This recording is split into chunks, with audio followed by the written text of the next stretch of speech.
Endilikda iPhone 19 eski Nokia telefonlarga o'xshab batareyka bilan chiqishi mumkin. Ya'ni batareykasi orqasidan olinadigan.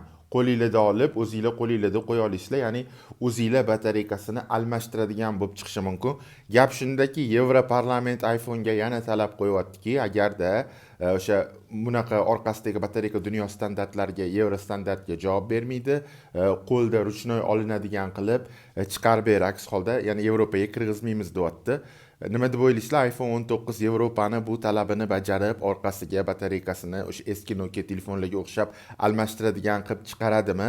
Lekin gap shundaki, Lightningdan USB-C ga o'tasan deb ham buni Yevroparlament Yevropa iPhone'ga shunaqa talab qo'ygan edi va iPhone bu talabni bajargan edi.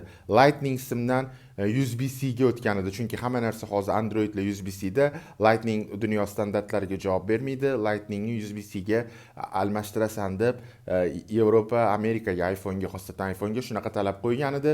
O'sha Yevropa sababli hozirgi yangi chiqayotgan iPhone'lar Lightningdan USB-C shinuriga o'tgan, USB-C shinurida ishlatyapmiz. Agarda iPhone Yevropani bu talabini ham bajarsa, endi 2028-yildan yoki 2028-yildan iPhone'lar batareykasi o'sha qo'lda almashtiradigan, ya'ni oldingi Nokia telefonlarga o'xshab qo'lda almashtiriladigan bo'lib chiqadi.